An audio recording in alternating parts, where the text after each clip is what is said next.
on se lance en droit comme avocat, c'est sûr que on peut pratiquer dans un domaine de pratique, donc faire des marques de commerce, faire des brevets, faire du droit d'auteur, ou alors avoir un objet, avoir un domaine, une industrie. Et c'est sûr que dans mon cas, ça a été les œuvres d'art. Il n'y a pas de secret, on est bon dans ce qu'on aime. Et ça, c'est vrai à peu près peu importe ce qu'on fait dans la vie. Je suis assez étonné de voir à quel point j'ai des collègues qui s'épanouissent parce que ce sont des musiciens, ils font du droit de la musique, ils ont un penchant pour la mode, ils vont essayer de travailler sur ces questions-là, ils sont bons en informatique. Donc vous voyez un peu, je pense que c'est un peu l'idée d'essayer de marier des passions avec le droit quand on est juriste. My name is Amanda Butice, a recent graduate of the Faculty of Law, Civil Law section at the University of Ottawa, but I'm also a photographer, dancer, and lover of the arts. When entering law school, one of my biggest concerns was figuring out how I was going to mix these two realms of my identity. In pursuit of the law, I didn't want to lose my creative spirit or let go of my passions. I felt that joining the Intellectual Property Law Association was a good first step to ensure this connection, and later became president for 2 years. In my second year of studies, particularly in the context of my administrative law class, I learned about the very niche field of law known as art law through a guest speaker, and from there, everything changed for me. Knowing it existed solidified my interest and made me believe my objectives were possible. Within my clinical teaching course taught by Professor Etienne Trépanier, I seized the opportunity to connect with the same guest in order to learn about the field and to inspire other students with particular interests, which brings us here today at the University of Montreal. Je m'appelle François Lemoine, je suis avocat en droit de l'art et du patrimoine culturel. À la fois, j'enseigne à l'Université de Montréal un cours de droit de l'art depuis plusieurs années. Je pratique dans le domaine et je suis en train de compléter un doctorat sur le sujet. Avant mes études en droit, j'ai eu une formation qui était en histoire de l'art et en philosophie. Donc, on a été beaucoup au contact des œuvres d'art, pas seulement des reproductions, mais aussi des œuvres d'art en tant que telles, que ce soit dans les musées ou sur les sites de fouilles archéologiques ou dans des bâtiments patrimoniaux en rénovation. C'est un domaine que j'ai trouvé absolument merveilleux. Au début, quand on rentre dans un musée, c'est un peu comme rentrer dans un temple, tout est à sa place, mais plus on commence à creuser, plus on se rend compte que peut-être qu'un tableau, il y a des problèmes, que ce soit parce qu'on ne sait pas très bien d'où il vient, ou il y a une période, on ne sait pas où il était, ou alors celui-ci, on n'est pas sûr que c'est vrai, qu'on prend de l'envers de la machine. C'est vrai que peut-être que ça tue un peu l'émerveillement qu'on peut avoir la première fois qu'on visite un musée, mais d'un autre côté, c'est sûr que c'est des histoires qui sont passionnantes. C'est des histoires qui sont humainement passionnantes souvent, mais aussi, pour quelqu'un qui a fait l'histoire de l'art, c'est des histoires qui sont très riches et qui donnent une foule de dimensions à un tableau.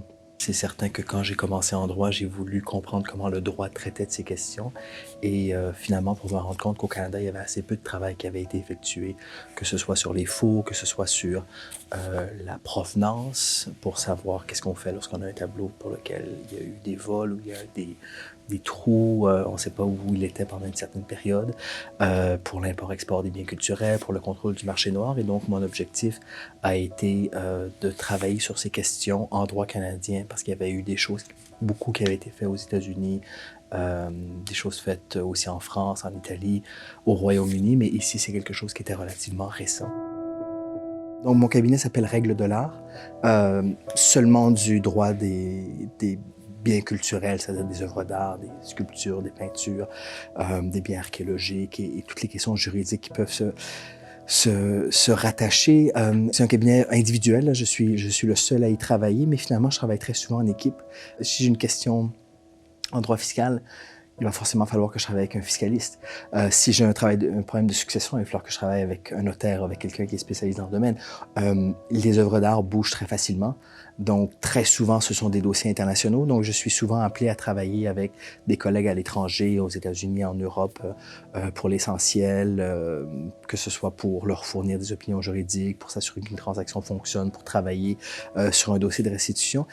Donc, même si ça semble être quelque chose d'assez solitaire, finalement, on est heureusement quelques passionnés à travailler sur ce sujet du droit de l'art, principalement, encore une fois, en Europe et en Amérique du Nord, et puis on est très souvent en contact. Donc, c'est un travail qui est très stimulant et on ne sait jamais d'un dossier à l'autre sur quel sujet on va travailler de droit, avec qui est-ce qu'on va travailler. Donc, chaque sujet est assez nouveau et chaque dossier est assez unique, finalement.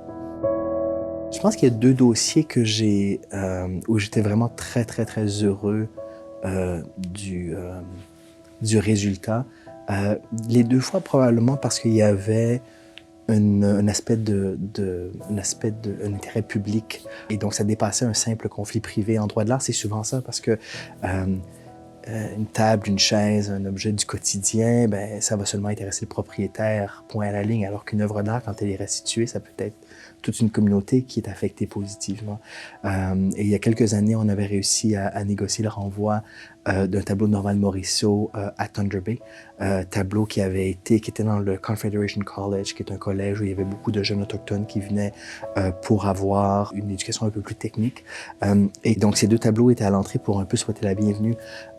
Et malheureusement, ils ont été volés à la fin des années 70. On les a retrouvés à Montréal il y a quelques années, donc ils ont été quand même absents très longtemps. Et on était vraiment très heureux d'être capable de les renvoyer parce qu'on sentait qu'on ne les redonnait pas à seulement une entité juridique qui était le collège, mais que c'était vraiment à la communauté. Donc ça, évidemment, c'est très valorisant d'avoir pu travailler sur ce genre de dossier, étant donné qu'on sent que il y a une injustice qui est réparée, mais que ça va affecter plusieurs personnes et maintenant les tableaux sont évidemment exposés à nouveau.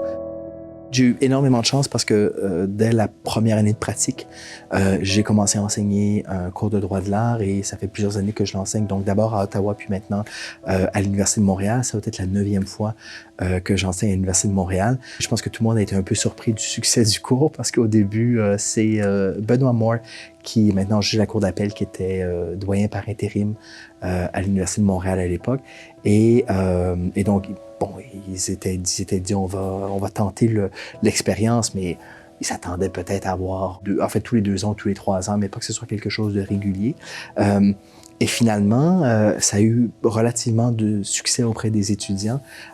Évidemment, c'est pas moi qui ai le mérite, mais les histoires à chaque fois sont tellement intéressantes parce que c'est des histoires de vol d'œuvres d'art, des histoires de pillage, des histoires. Et donc, évidemment, ça... c'est de la jurisprudence qui est divertissante. C'est un cours qui forcément ne peut pas être que juridique parce que il y a des aspects politiques, il y a des aspects historiques, il y a des aspects d'histoire de l'art. C'est vraiment quelque chose d'assez holistique et comme avocat en droit de l'art, il faut écouter, ou quelqu'un qui veut faire une politique publique et avoir un bon régime juridique, il faut écouter ce que disent les archéologues sur les pillages. Il faut écouter ce que disent les historiens de l'art sur la manière dont l'attribution se fait. Et c'est la seule manière de parvenir à avoir un cadre juridique qui se tient debout. Je pense que pour les étudiants, c'est quand même intéressant d'être confronté à un droit qui n'est pas un droit linéaire, en quelque sorte, bien que c'est pas une critique d'un cours d'obligation, mais un cours d'obligation, c'est quand même assez de logique, en quelque sorte. Et ici, on est véritablement dans une mosaïque de régimes. Un objet, une peinture, un objet sacré va pas être saisi de la même manière qu'on soit en droit interne, qu'on soit en common law, qu'on soit en droit civil, qu'on soit en droit international, en droit public. Et donc, forcément, ça, je pense, ça pique la curiosité assez naturellement des étudiants. Et donc, je suis très content de continuer à l'enseigner encore aujourd'hui. Faites ce qui vous passionne. Je pense que c'est vraiment ça qui est important, et encore une fois, que ce soit en art ou que ce soit en autre chose, que ce soit en musique, que ce soit en mode. Heureusement, on a un milieu culturel qui est très riche, un milieu culturel qui a besoin de conseils juridiques, et donc évidemment, votre pratique, dans la mesure du possible, pourrait refléter vos passions, et c'est lorsque vous connaissez les gens avec lesquels vous travaillez, lorsque vous connaissez vos clients, vous connaissez bien vos institutions, c'est là où vous allez avoir les pratiques les plus intéressantes. Et évidemment, ne pas se laisser arrêter par le fait qu'on vous dise que la pratique n'existe pas, parce que moi, c'est ce qu'on m'a dit pendant de nombreuses années. C'est gentil, tes œuvres d'art, mais bon, t'es pas à New York, t'es pas à Paris, tu vas pas faire ça ici. Donc, des fois, il faut savoir dire non, il faut croire en soi, il faut dire que il faut essayer de se dire que peut-être que s'il n'y a pas de demande pour un service, c'est parce qu'il n'y a jamais eu d'offre pour un service.